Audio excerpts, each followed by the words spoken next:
써가지고 지난 시간에 봤던 내용들이 정리를 할 거예요. 뭐냐면 자 일단 여기에 이 춘풍이라는 인물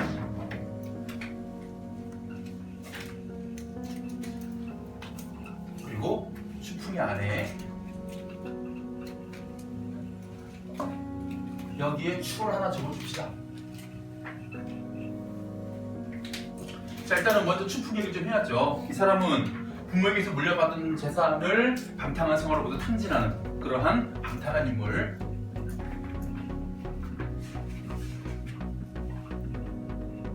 두 번째, 집안 살림을 모두 아내에게 맡겨. 그래서 아내가 겨우겨우 힘들게 집안 살림을 다시 복구시켜서 재산을 좀 모아. 그랬을 때 경제적으로 무능한 인물.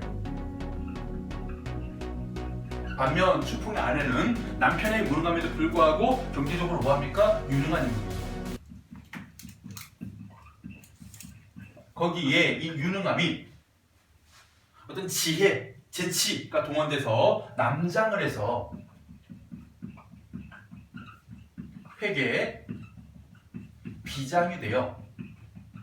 뭐합니까? 춘풍의 빼앗긴 돈을 되찾고 또 하나 멋은 살해하고 있는 얘는 지금 이 묶여있는 몸이야. 아마 자기가 갖고 있는 돈 이상으로 추월에게 뺏겨서 그 빚을 갚으려면 몸으로 떼어야 되니까 아마 머슴물이 있는 거겠죠. 그래서 남편을 구출하기까지 하는. 그래서 어떤 능력을 보입니까? 남편을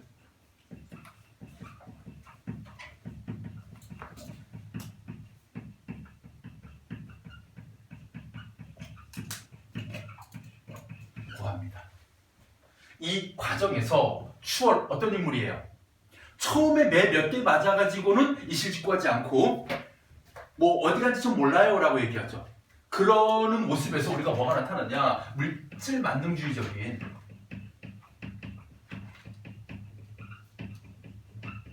이것을 조금 자세하게 풀면 재물에 대한 탐욕을 드러내는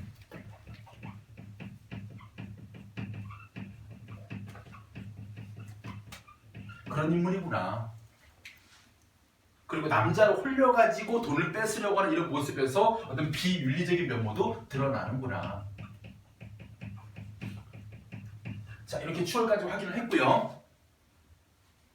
어떻게 했습니까? 그래서 비장인 춘풍의 아내가 춘풍에게 두 가지 얘기합니다. 열흘 안으로 돈 받아가지고 와라. 그리고 서울 올라오거든 반드시 우리 집에 와서 문안 인사하거라 라고 명령을 해놓고는 먼저 떠나갔습니다. 자, 그 다음 보겠습니다. 절정 바부분.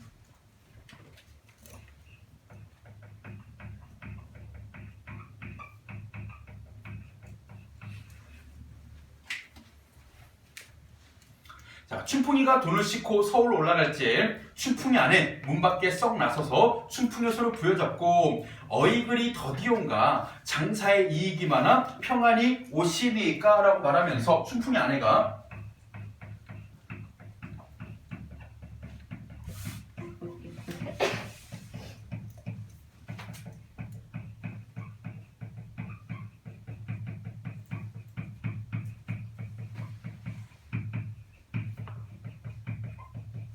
바로 평양에서의 일을 모른 척 자기가 비장으로 남장을 해서 모든 문제를 해결했는데 그것을 모른 척합니다. 그래서 태연하게 남편을 맞아들이죠.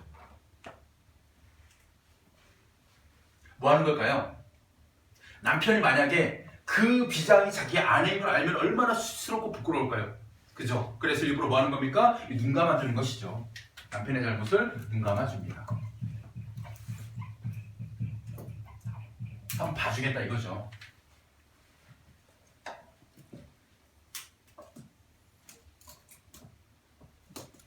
자, 그러다 춘풍이 반기면서 그 사이에 잘 있었는가 하고 12바리의 실은 돈을 장사에서 남긴 듯이 여기저기에 들여놓고 의기양양하는구나.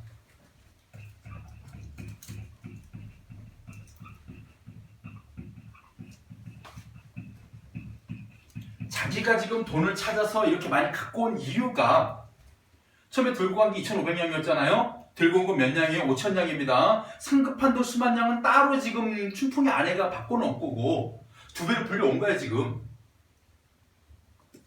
그러면 자기가 지금 뭐 하는 거야? 아내가 내가 평양에서 무슨 일이 있을지 모르는 상황이면 자 2,500냥 들고 가서 5,000냥을 만들어 왔네 하고 쫙 이렇게 했겠지. 자기 능력으로 한 게 아니잖아.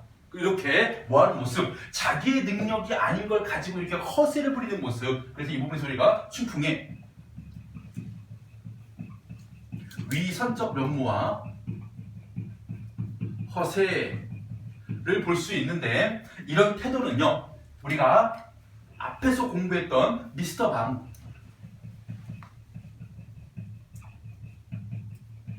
이 어디 앞에서? 백주사 앞에서 하는 행동과 거의 비슷한 행동이죠. 자신의 권력이 아니라 미군 에스소이의 권력인데 그것을 등에 업고 의기양양하고 허세를 떨고 있는 모습은요, 여기는 춘풍이 비장의 도움을 받고 계시던 분이거든. 마치 자기의 능력인 양 허세를 떠는 부분에서 우리가 미스터 방의 모습이 슬슬 보이기 시작합니다.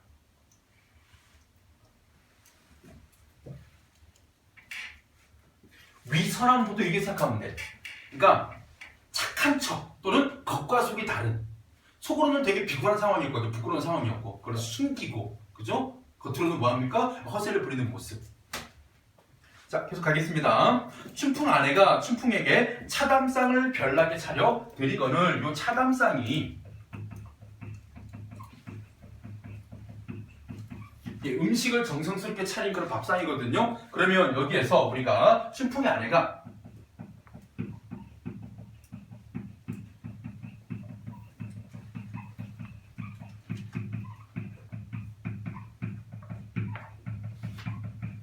이게 나타나죠. 평양에서 못 먹었거든. 자기가 봤거든, 두 눈으로. 머슴살이 하면서 못 먹고 있는 남편을. 그래서 배고픈 남편을 위해서 배려해서 정성스럽게 음식을 차립니다. 우리가 이런 면모, 모른 척 눈 감아주고 한번 용서해주고 남편의 위신을 위해 가지고 음식도 정성스럽게 차려주는 부분에서 우리가 춘풍의 안에 어떤 마음을 갖고 있다? 용서해주는 그런 넓은 마음, 포용심까지 갖고 있습니다. 그래서 우리가 춘풍의 안에는 여기에다가 뭐까지?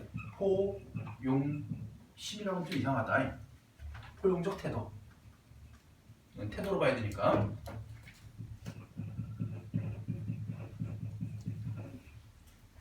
그럼 춘풍도 나쁜 게 하나 추가되네. 뭐가 나타나요? 허세.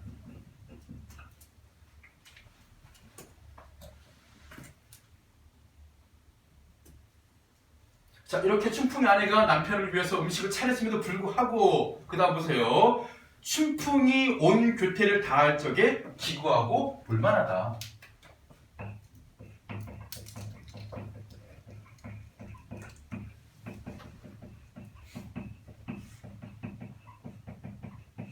여기 뭐야? 서술자 개입. 서술자가 개입을 해서 뭐 하고 있어? 편집자도 논평을 하고 있지. 그냥 아내가 차린 음식을 보면서 입맛 없어하고 만족해하지 않은 춘풍이었다라고 진술하지 않고 서술자가 개입을 했어. 그런 다음에 저 얄미운 춘풍이가 말이야, 저 교태 봐봐. 교태는 교만한 태도의 준말이에요.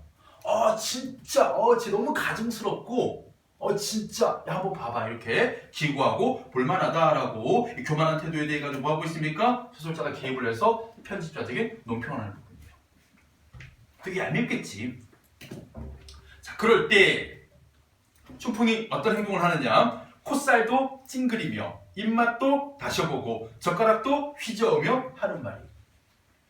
어떤 장면 생각하시면 되나요? 골목식당 보세요. 혹시 백종원 아저씨 나오는 거? 안 보세요? 그 많이 가는 상권을 살리기 위해서 식당에 가요. 손님 없는 식당에 딱 가가지고 한번 만들어 와봐요. 해가지고 딱 음식 차리잖아요. 가 계세요. 가면 김성주 씨 계실 거예요. 보내고 나서 음식을 먹을 때 뒤적 이상한 병이 있습니다. 만약에 음식이 되게 형편이 없으면 그러다가 하나 딱 먹습니다. 씹으면서 인상을 씁니다. 갑자기 뭘 찾아요. 티슈를 찾아요. 뱉어내요. 이거 삼킬 수가 없어요. 이건 음식이 아니에요. 되게 충격적으로 타박을 해요. 그러면서 이제 주방을 털기 시작하죠. 봐봐요. 내 이럴 줄 알았어요. 그래서 음식 보관 상태가 어떻고, 뭐 유통기한이 지났고, 뭐 설거지도 잘 안 돼 있고, 뭐 이런 식으로 하면서 그를 바꾸는. 지금 아내가 지금 모른 척까지 해주고 있고 있잖아요. 더 중요한 건 뭐냐면 정성스럽게 차린 음식이야. 나중에 여러분이 내용물 보면요, 와 이거를 안 먹는다고 할 정도의 그런 음식들입니다. 이걸 어떻게 합니까? 만족스럽지 못하다는 듯이 일부러 이렇게 뒤적뒤적 거리는 것이죠.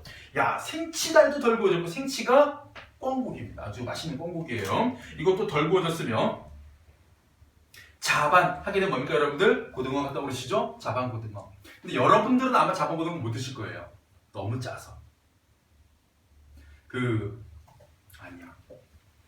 유래까지 얘기해버리면 시간이 너무 많이 걸리기 때문에 음식 얘기는 가급적 생략하겠습니다. 이것도 기름기가 적고 황육, 쇠고기죠. 소고기도 맛이 적다. 지금 얘 육회공 다 나왔어. 육, 쇠고기, 해, 고등어, 공, 뻥 지금 다 나왔잖아. 그치? 이렇게 온갖 고기 요리로 정성스럽게 차렸는데 평양으로 갈까 보다. 호주돈 아니었더라면 올라오지 아니했지. 우리가 지도상으로 생각하면 이렇게 생각하잖아요. 평양에서 서울로 내려오는 걸 생각하잖아요. 아닙니다. 서울은 한양 중심지였기 때문에요. 보통 옛날의 사고방식으로 시골에서 서울은 뭐 하는 거야? 올라간다는 인식을 가져요. 옛날 사고방식입니다. 아시겠죠? 어찌됐든 올라오지 아니했지. 내일 호주돈을 다 바치고 평양으로 내려갈지 너도 함께 따라가서 평양 가명 작은 집.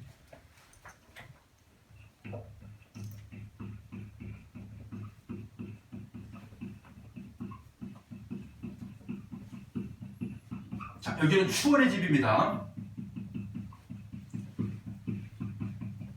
지금 뭐 하고 있냐면요. 자신이 머슴으로 있던 집인데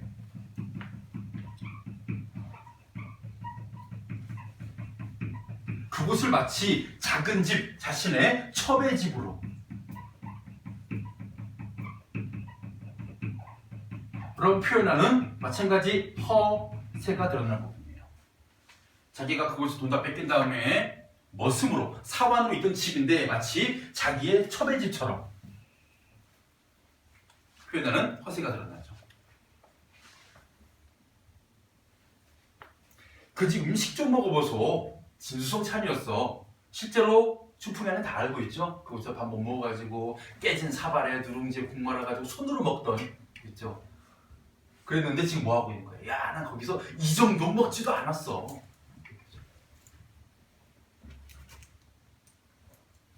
자, 그 다음에 4-1.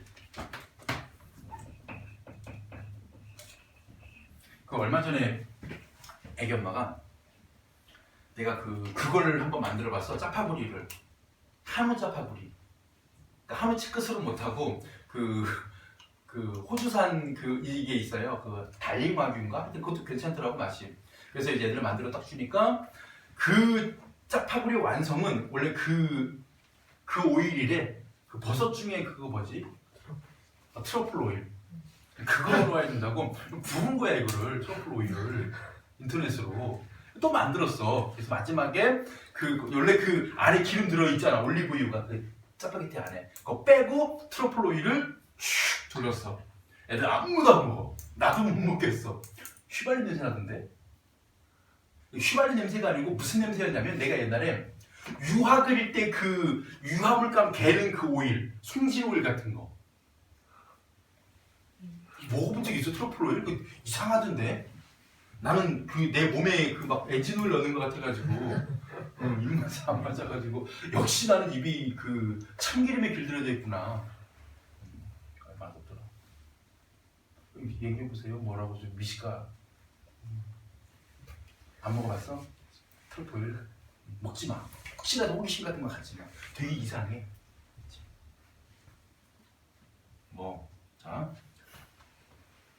자, 그래서 온갖 교만 행동입니다. 교만 다 할 적에 춘풍한 애가 춘풍을 속이려고 황혼을 기다려서 여자 의복 벗어놓고 비장이복 다시 입고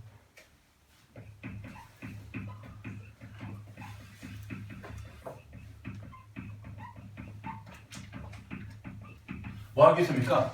지금 분명 춘풍은 평양에서 추월에게 돈 뺏기고 되게 가진 고생 다 했거든요. 가진 고생 다 했거든. 근데 얘 되게 착하다. 이 얘기해야 되겠다. 작년에 니네 말고 니네 1년 선배들 수업을 갔었어. 뭔지 알지? 방과후 특강을. 수업을 갔는데 1학기 때였어. 수업 시간에 막 환타병, 막 콜라병, 아니면 이만한 노래방 새우가 이게 막 올라와 있는 거 식상 위에. 수업 시간인데 그래서 설마 이것들이 이걸 이 시간에 먹진 않겠지 생각하고 딱 칠판에 딱 적고 있는데 바사바사바사바사 야 나도 하는 생각 들리는 거야. 딱 돌아보니까 이미 애들이 딱 이러고 있는 거야. 이미 다 분비가 끝난 거야. 또 막 적고 있어. 근데 먹어. 근데 거기까지 참았어. 근데 한 애가 쭉 꺼리면서 내가 보는 앞에서 이러고 먹는 거야. 앞에 앉은 애가. 과자 먹냐? 애들 다 먹어요. 아니 얘네는 그래도 내가 알거든. 미안한지 그래도 좀 뭐라 내가 돌아볼 때 좀 숨어서는 먹니 얘는 대놓고 먹네? 근데 왜 먹으면 안 돼요? 이러는 거야. 아니 수업 시간인데 딴 쌤도 뭐라 안 그래요. 그리고 선생님도 아니잖아요. 되게 팩트인데 속으로 그 상황에서 내가 내 3년 전만 같으면 니는 그냥 벌점 100점이야 막 이러려고 그러다가 맞아 네 말은 맞는데 근데 너 되게 이거를 내가 화를 내면 되게 당연한 상황 같아가지고 삐진 척이잖아. 내가 되게 막 속상하네. 니 혼자 맛있는 거 먹고 하다가 얘가 갑자기 그 음료수도 먹어도 되죠 이러는 거야. 그래. 얘는 나 그 다음부터는 진짜로 수업 시간에 안 쳐다봐주더라고. 이렇게 다 이러고 막 수업하고 일부러 애가 막 고기 이런 거 보여 막 적으려고 막 이러고 딱 맞고 막 수시만 먹었어. 착한 거야. 본인이 느끼고 있으면 착한 거야. 먹는 게 미안하다 싶으면 그지? 느끼면 착한 거고 안 하면 더 착한 거고. 자, 비장의복을 다시 입었습니다. 그 이유가 뭐냐? 춘풍이 지금 정신을 못 차린 거야. 그래서 자신의 잘못을 뉘우치지 못한 춘풍을 뭐하기 위해서 다시 꾸짖고 골려주기 위해서 비장의복을 다시 입었죠. 그래서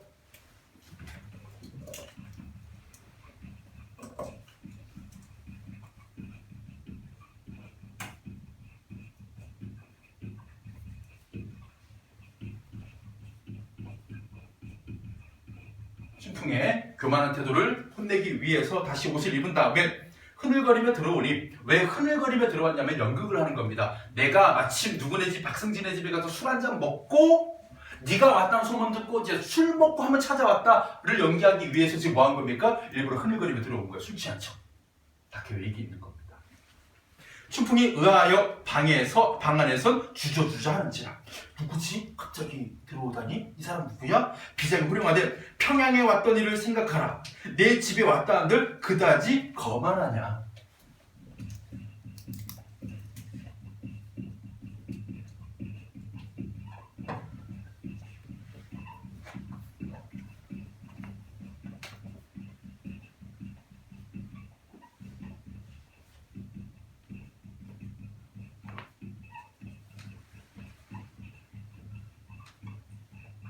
바로 춘풍의 과거의 잘못을 반성하지 않음에 대한 뭡니까? 질책인데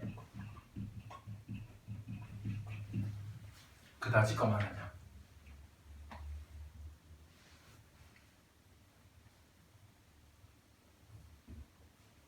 이때요 좀 떠올릴 인물 한 명을 제가 좀 추가시킬게요. 바로 미스터 방의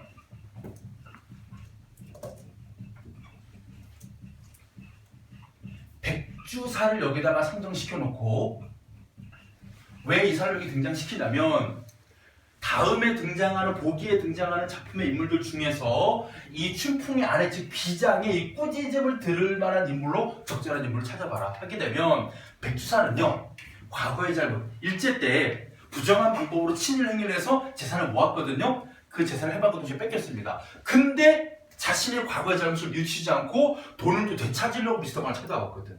그러면 자신의 친일 행위에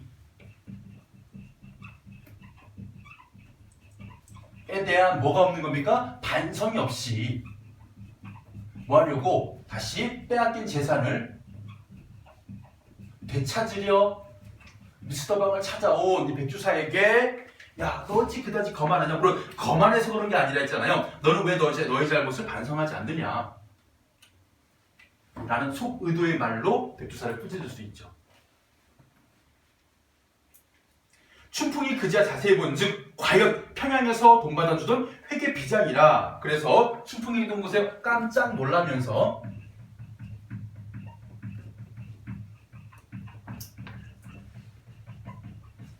어떻게 해요? 아예 방 안도 아니고요. 문 밖으로 뛰어나갑니다. 같은 방 안에 있을 수 없다 이런 높고 무서운 분한테. 그래서 문 밖으로 뛰어나간 다음에 거기서 남자가 엎드리는 거죠. 문 안을 여쭈대. 뭐라고 문 안을 여쭈느냐?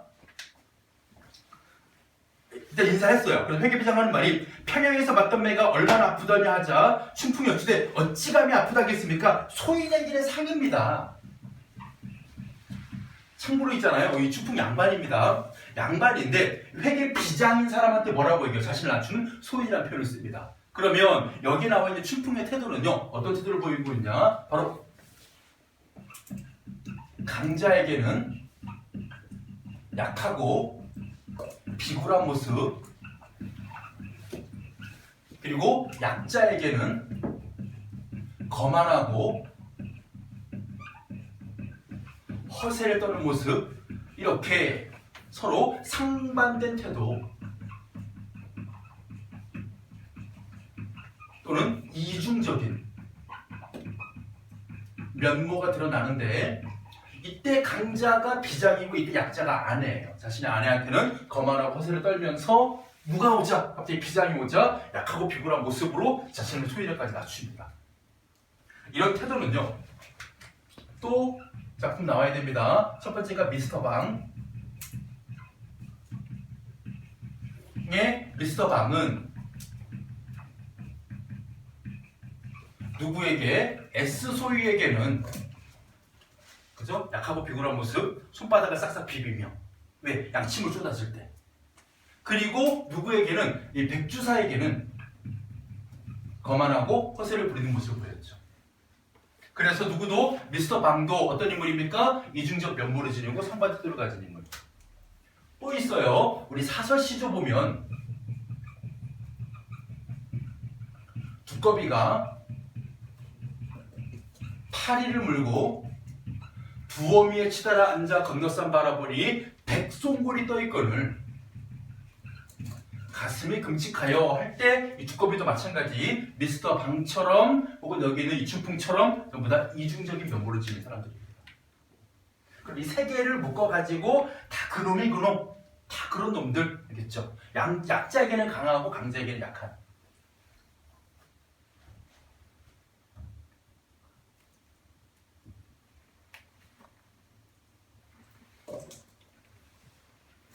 자, 넘어가겠습니다. 자, 그래서 오른쪽에 신정리 보시면요. 춘풍 안의 행적과 성격을 볼게요. 춘풍이 탕진한 가산을 부지런히 다시 모았고 회계비장을 자체해 춘풍을 구하고 뺏기도록 되셨습니다. 그래서 고난을 스스로 극복하는, 자, 줄 그을게요. 적극적 인물, 줄 긋고. 두 번째, 현실을 직시하고 자신의 행동을 결정하는, 자, 줄 그을게요. 이성적 인물. 세 번째, 춘풍을 위기에서 구하고 그리고 춘풍을 용서하는 포용적 인물. 그래서 이런 춘풍의 아내를요 어떻게 보느냐, 적극적이고 이성적이며 능력 있는 새로운 시대 여성상으로 봐요. 그래서 우리가 춘풍의 아내가 금방 얘기했듯 새로운 시대의 여성상으로 제시가 되면서 그 이전까지 소극적이고 나약한 여성이 아니라 진취적으로, 적극적으로 혹은 포용, 남자로 오히려 포용할 줄 아는 그런 자세를 지닌 이런 면모.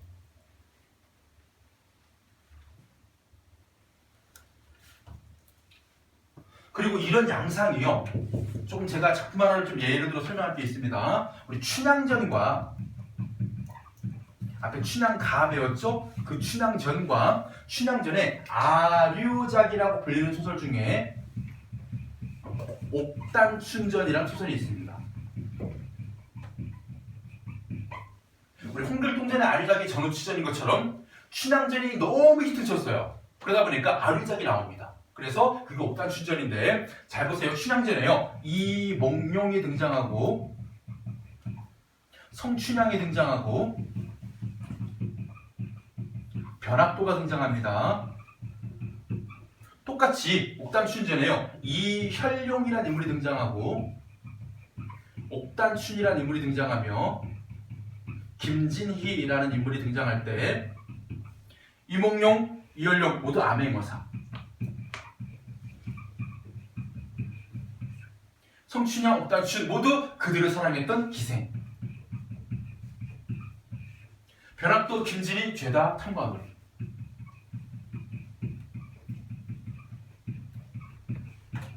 이 정도면 아류작이죠. 심지어는 이름에도 이 머시기 용, 이름에도 춘자가 들어갔잖아요. 이런 식으로 인물의 이름까지 조금씩 다른 부분이 있죠. 근데 차이가 있다면요, 이거예요. 물론 뭐 이열룡이 김진희와 친구 사이였다, 친구를 배반하고 친구를 죽이려 했다, 뭐 이런 정도는 그냥 빼고요. 중요한 건 이겁니다. 김진희가요, 먼저 과거에 급제를 해요. 평안감사로 있었습니다. 그때 이열룡이 찾아가요. 친구야, 나 아직 취준생이다. 좀 내가 너무 좀 힘들어서 그런데 좀 도와주면 안 되겠냐? 너가 아버지랑 우리 아버지랑 어릴 적부터 친구였잖아.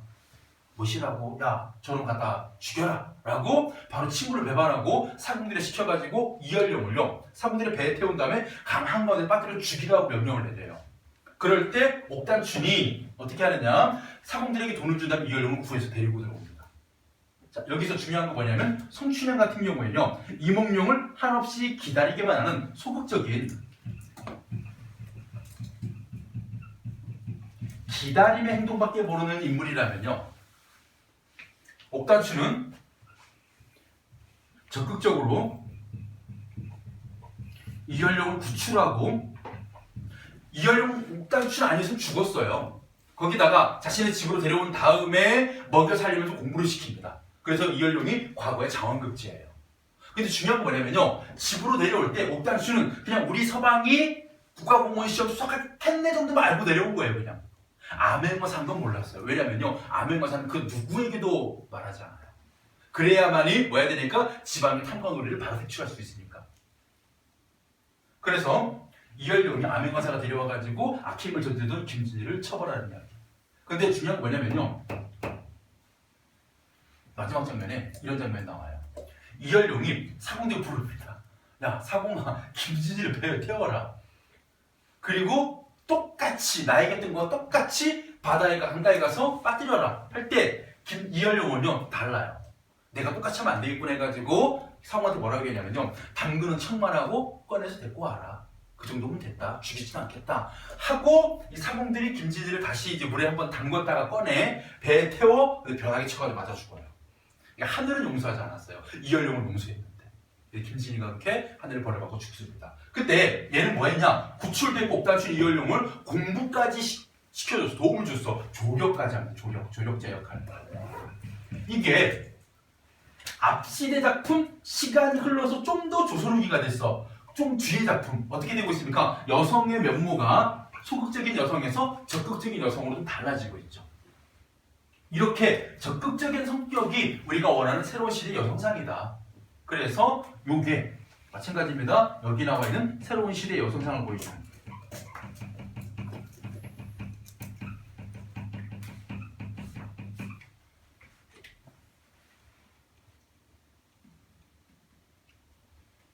그리고 약간 오버를 할게. 조금 달릴게. 오버해서 뭐냐면 사미인국, 송민국 이렇게 볼 수도 있고, 사미인국보다 송민국 좀 더 적극적이에요. 사미인국은 그냥 뭐만 합니까? 그냥 범나비가 되어서 뭐 님의 옷에 향기를 뭐 옮기겠다 정도? 낙월 얘기하니까 을려가 뭐라고 얘기해? 감녀가 뭐라고 얘기해? 구준비가 되라 했을 때 이쪽에다가 우리가 그냥 굳이 이 작품이 나오진 않는데 파생돼가지고 같이 알아두면 좋을 내용이야. 어떤 범나비나 낙월의 태도가 드러난다면 여기서는 구준비의 태도가 나타난다라고 그냥 같이 껴서 나오는 김에 좀 풍부하게 여러분들이 알아두면 좋을 것 같아요. 되게 실망스러운 표정이야. 선생님 이거는 조금 알아두고 나쁠 건 없잖아. 그치?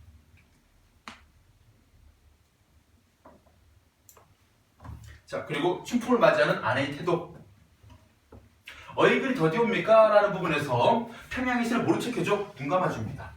그리고 춘풍 아내가 차밤상을 벼락에 차린 부분에서 이 제대로 먹지 못한 남편을 뭐하는 부분? 배려하는 부분이 나타나죠. 그래서 춘풍 아내가 상당히 용서하는 남편을 위한 정성이 대단한 포용적 인물이구나 라고 할 수 있죠. 반면 3번 보세요. 춘풍의 상반된 태도 별표 치시고 춘풍 이중적 면모가 드러나는 부분입니다. 아내는 허세를 부리고 무시하며 거만하죠. 약자에게는 거만한 태도, 반면 비장에게는 자신을 소인에 낮추며 쩔쩔매는 태도를 보입니다. 강자에게는 약하고 비굴한 모습을 보입니다. 그래서 이중적인 면모가 드러나는 춘풍의 태도예요. 됐죠? 자, 넘어가고 있습니다. 4-2.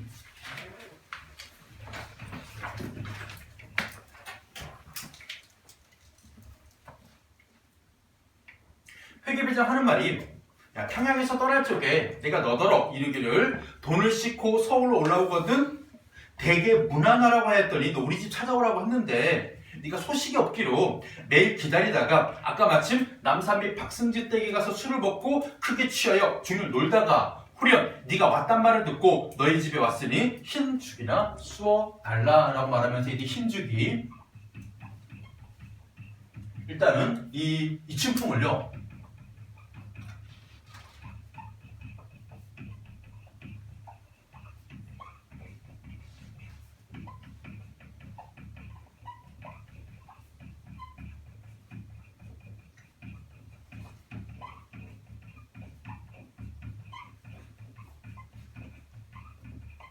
두 가지 의도입니다. 첫 번째, 아직도 정신을 못 차린 이 춘풍을 일단 한번 놀려 조롱을 하고 춘풍의 잘못을 깨닫게 하기 위한 장치로서 흰 죽을 쏘라고 설정을 합니다.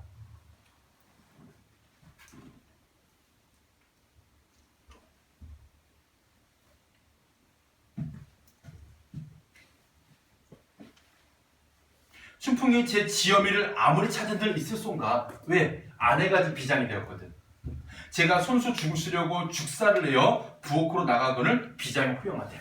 내 지엄이는 어디 가고 나에게 내외를 하느냐? 내외라는 말은 보통 예전에 남자와 여자가 서로 거리를 두고 함께하지 않는 것 혹은 남의 집 아내를 외간 남자가 만날 수 없는 것 이런 걸 우리 내외라고 부르거든요. 지금 내가 남자로서 남장했잖아요. 왔으니까 너의 아내를 안 보여주는 것이냐? 네 아내 어디 갔냐? 여자가 음식 차려와야지 이런 식으로 일단은 조롱을 합니다. 없는 거 뻔히 알면서 자기가 아내니까.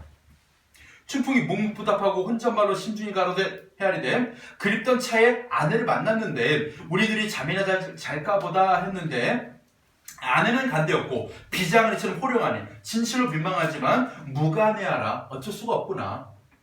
그래서 회계비장이 내다보니 춘풍의 죽수는 모양이 우습고도 볼만하다. 소수자기는 아닙니다. 아내의 느낌이니까.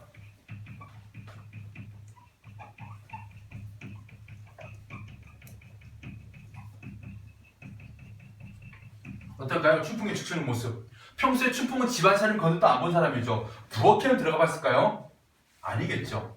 이런 사람이 만약에 죽으시려고 한다. 어떻게 하고 있겠습니까? 아궁이 매달려가지고 쩔쩔매고 있겠죠. 그 모습을 보면서 뭐 한 거야? 아내가 참 뭐 한 거야? 우스꽝스러운 거야. 그래서 춘풍의 우스꽝스러운 모습은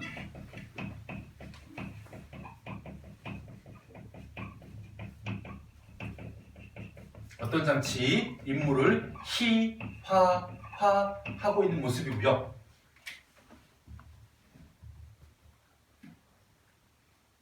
이런 희화화를 통해 가지고 뭐를 드러내고 있는 거냐? 바로 해학성을 유발하여 누구를? 바로 가부장적이고 무능한 양반을 풍자하려는 의도에서 이렇게 희화화가 해학성, 해학성이 풍자까지 이렇게 진행되는 모습이죠.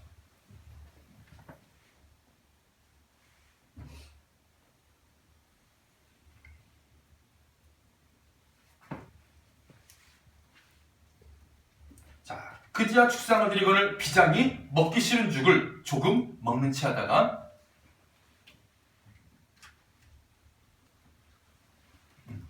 따라왔지? 춘풍에게 상째로 주며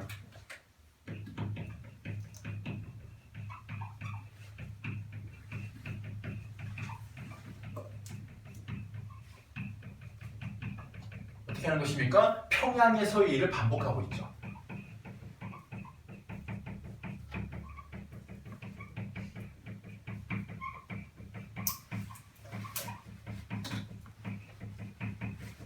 그때는 추월이 차려온 차감상을 조금 먹는 체 하더니 배고픈 사활이 남편에게 상을 상째로 주면서 먹으라고 하잖아요. 그 행동을 똑같이 반복한 겁니다. 이 행동을 통해서 뭐 한 거예요? 과거의 일을 반성하게 하려는 의도죠.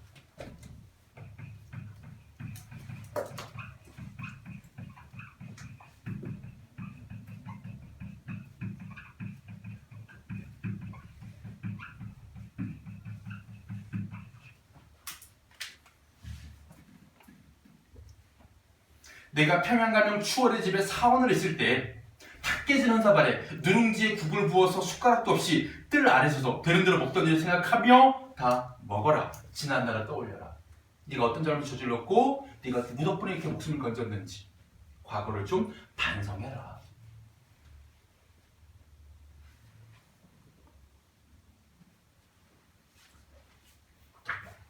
그제야 춘풍이 아내가 어디서 죽 먹는 모습을 볼까요? 여기저기 살펴보며 얼른 먹는지라. 그제야 춘풍아는 혼잣말로 이런 거동 볼짝 치면 이 이런 거동도 마찬가지입니다.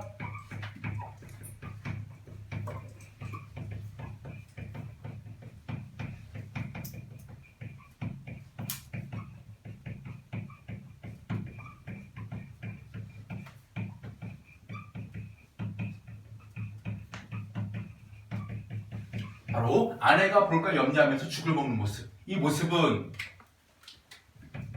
가부장적인 남편의 권위가 실추되는 부분. 이 춘풍은 다 갖췄어. 방탕해, 무능해, 양반으로서 허세는 세. 심지어는 나쁜 남편이야. 아내에게 거만한, 가부장적이고 그런 모든 면모를 하나하나 다 깨줍니다. 지금 아시겠죠?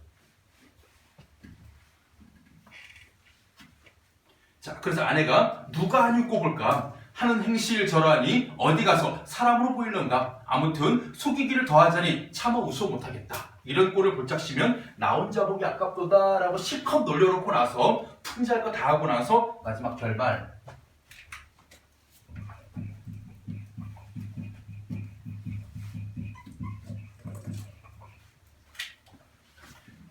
이런 거동 저런 거동 다 보내온 후에 회계비장 의복 벗어놓고 여자 의복 다시 입고 다시 정체를 드러내죠. 웃으면서 이 멍청아 하며 춘풍의 등을 밀치면서 하는 말이 안목이 그다지 부도하냐, 어떻게 아내를 못 알아보냐.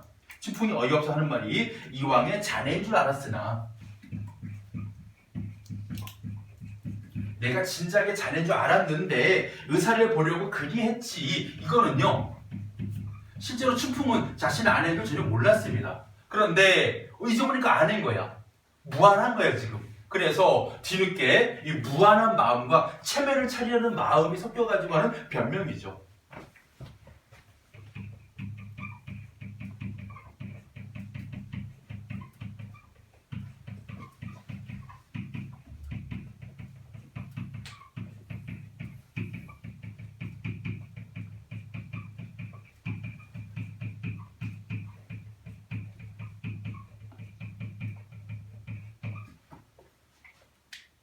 우리 아까 이 사슬시도 있잖아요. 두꺼비 파리를 물고 두어비에 치들 앉아. 저기에 종장이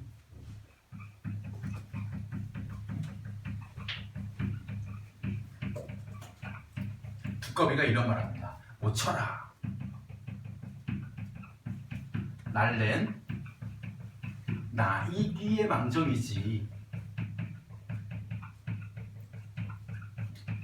하마터면 멍들 뻔했구나. 이런 식으로 두엄에서 떨어졌을 때 우스꽝스럽게 자빠졌거든요.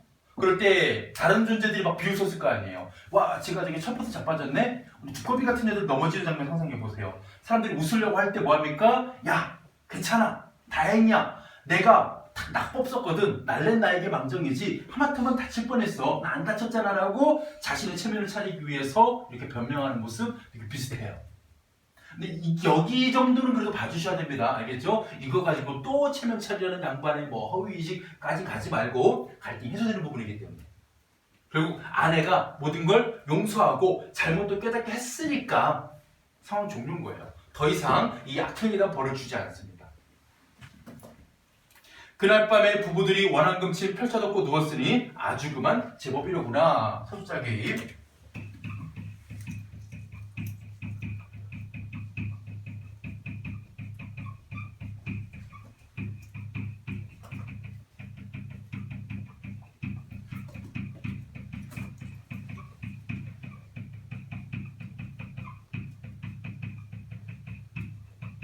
그리고 편집자도 논평.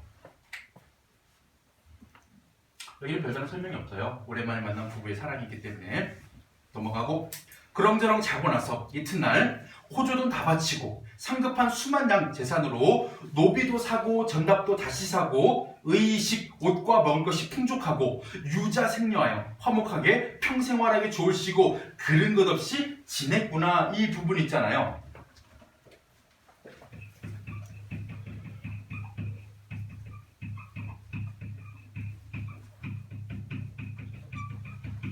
어떤 결말입니까? 행복한 결말이에요.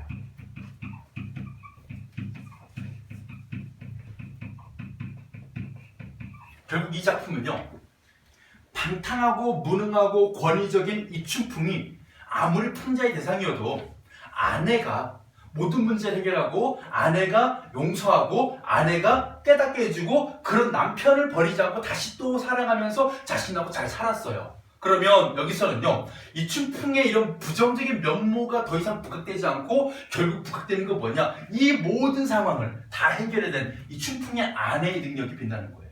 결국 이 작품 뭐로 봐야 되냐면, 이 춘풍전이지만 춘풍의 아내가 새로운 시대 여인상으로, 여성상으로 모든 문제를 다 해결했기 때문에 결국은 행복한 결말로 끝납니다. 그렇다고 해가지고 우리가 부부 사이 일을 깨긴 할 수는 없잖아요. 그죠? 예를 들어가지고 뭐 춘풍은 뭐 그렇게 부정적인 결말, 악행을 저질렀으니까 예를 들어 벌을 받고 이래버리면 안 되는 거죠. 그러면 어쨌든 춘풍의 아내가 남편에 대한 마음이 남아있는 걸로 봐가지고는 두 사람이 그냥 깨닫게 하고 행복하게 사는 게 맞으니까 행복한 결말로 끝났죠. 그리고 나서 사람들에게 이런 얘기를 합니다. 자 부분에서 춘풍의 아내의 행동을 요약 제시하죠. 대저 여자로서 손수남복하고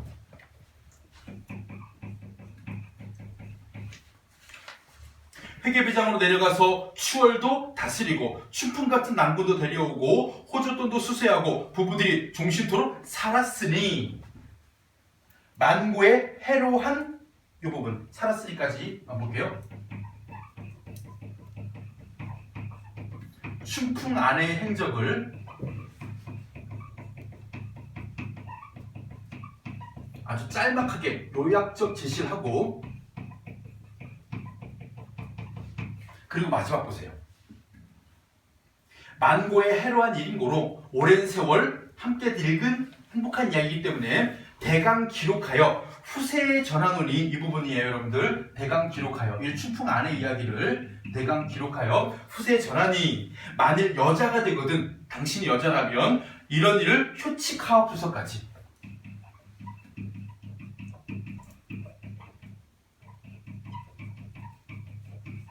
다시 한번 서술자가 마지막에 개입을 해서 편집자도 논평을 하고 있는데, 어떤 내용이냐? 바로 여성 독자들에게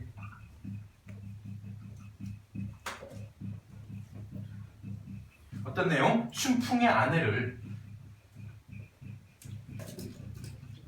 효칙 본받을 것을 뭐하는 내용? 권고하는 내용, 권유하는 내용이 마지막에 서술자의 생각이죠. 이런 춘풍의 아내를 본받으면 된다.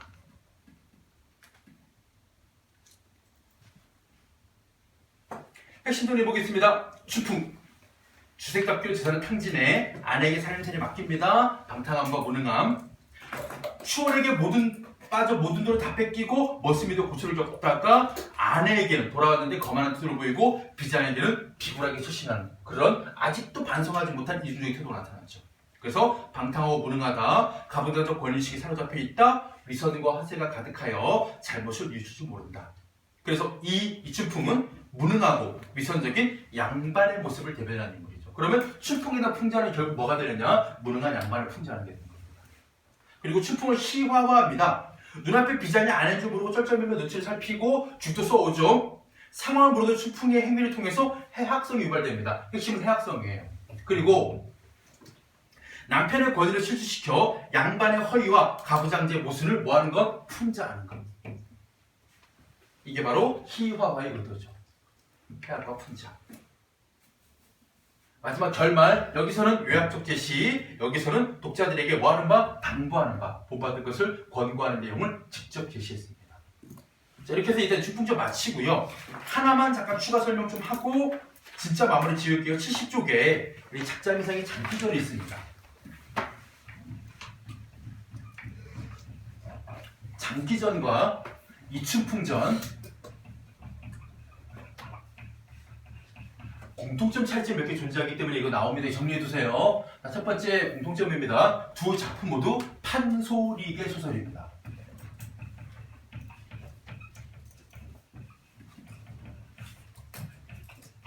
그래서 판소리계 소설이기 때문에 두 작품 모두 내용을 보면요. 운문과 산문의 혼용, 운문체와 산문체 혼용이 나타나고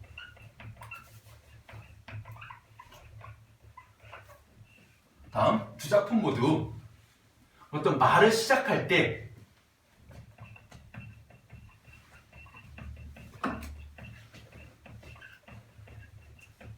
판소리에서 이런 표현 많이 씁니다. 누구누구의 누구누구나 말을 하니.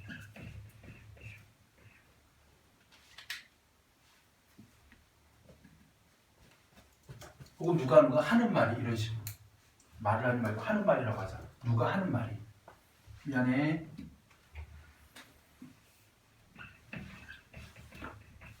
그러니까 춘풍이 하는 말이 이러하였다. 뭐 장기가 하는 말이 이러하였다.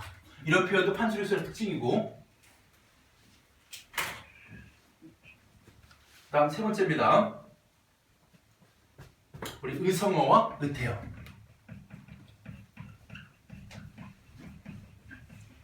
사용되며 마지막 해학성이 두드러진다는 공통점을 통해서 두 작품 모두 판소리계 소설이다.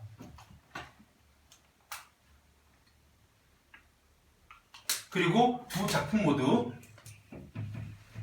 무능하고 권위적인 남편이 등장한다는 공통점. 세 번째, 두 작품 모두 현명하고 유능한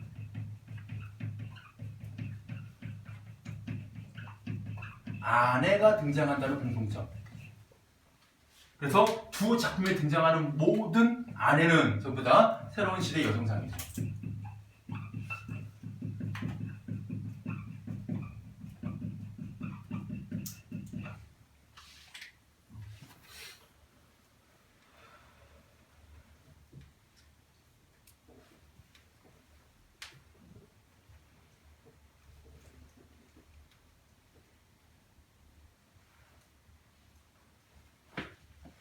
자, 이렇게 우리가 이 춘풍전과 장기전을 비교해봤고 결론 차이만 하나만 납니다.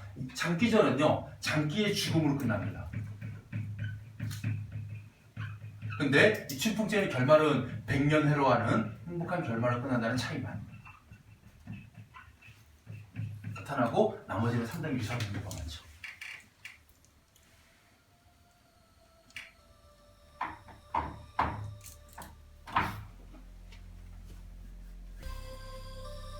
이렇게 해가지고 우리가 이 춘풍전을 마무리 짓고 쉬었다가 시 하나만 보면 됩니다. 백석의 시.